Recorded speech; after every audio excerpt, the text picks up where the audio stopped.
चल रे हंसा अमर लोक को, यहाँ कोई नहीं है तेरा,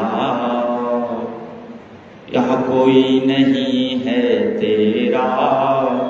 जग वालों का हुआ अंधेरा, अपना हुआ सवेरा। चल रे हंसा अमर लोक को। कहाँ पर चलना है? हम सभी लोग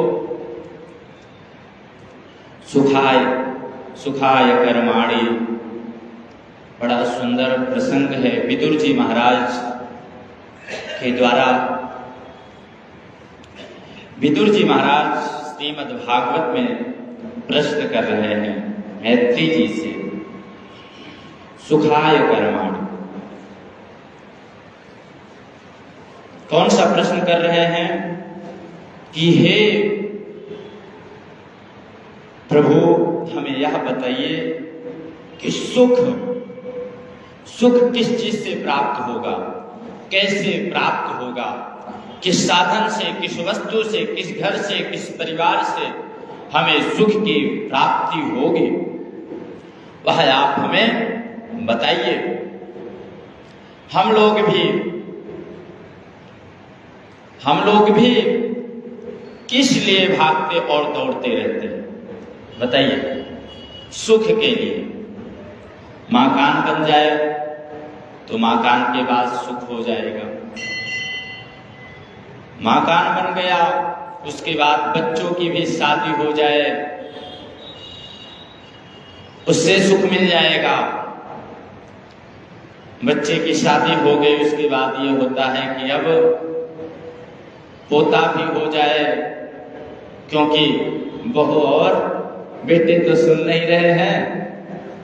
हो सके तो पोते से बड़ा आश्रय रहता है कि पोते के द्वारा आजी बाबा की सेवा होगी।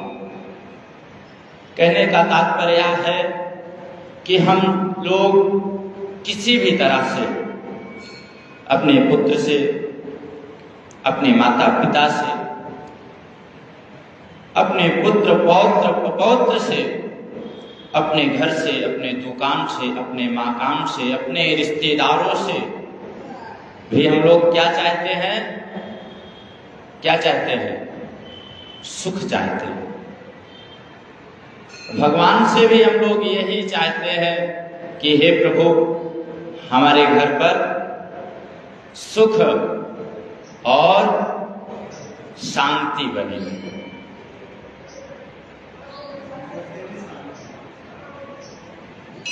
लेकिन क्या सुख और शांति कभी मिलती? सुख और शांति कभी सुख हमें प्राप्त होता है? बताइए। सुख हमें कभी प्राप्त ही नहीं होता। क्यों? क्योंकि वह चंचल है। सुख जिस तरह से चला लक्ष्मी चला प्राणा चला जीवन यौवना, जिस तरह से लक्ष्मी चलती रहती है,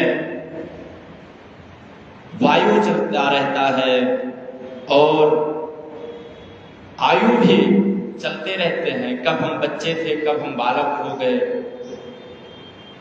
कब हम युवा हो गए और कब हम जवान हो गए, कब हम वृद्ध हो गए और कब हम भगवान कल्याण हो जाएगा।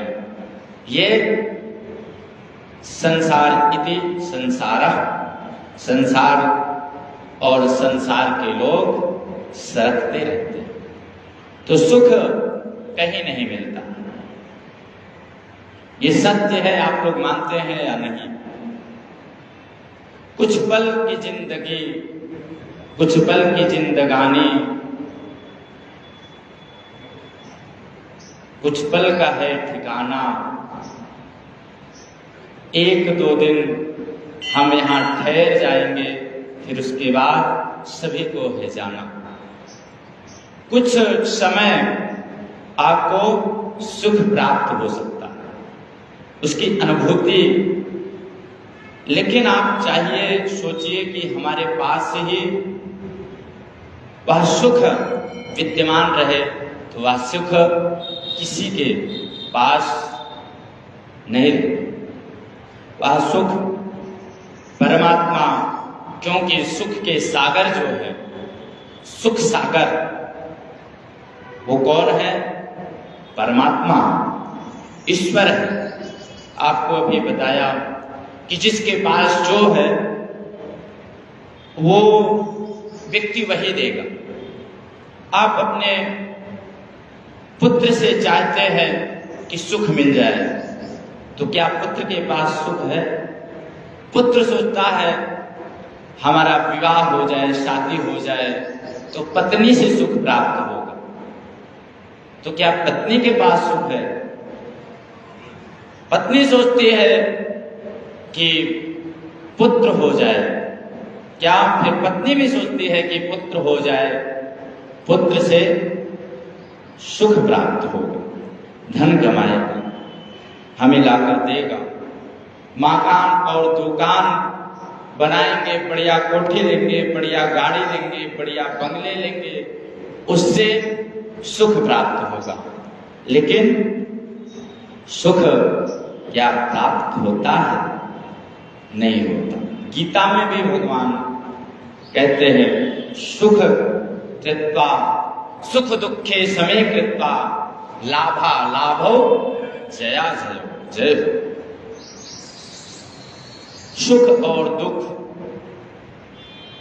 तो ये तो लाभ और हानि, ये तो कैसे हैं? यथा होकेन चक्रेण नारथस्य गतिर्भवेत्। जैसे दो पहिए, सुख और दुख, लाभ और हानि। सुख के साथ दुख है और लाभ के साथ हानि। तो हम वो सुख को ना ढूंढते हुए उस परमात्मा को ढूंढे। किसको? जो सुख का सागर है। और ये संसार भी सागर है, लेकिन इसमें कुछ व्यक्ति डूबने के बाद वो मर सकते हैं, लेकिन परमात्मा का जो सागर है उसमें डूबने के बाद लोग तर जाते हैं। क्या हो जाते हैं? तर जाते हैं। तर जाते हैं कि नहीं? तरन्ति भव सागरः।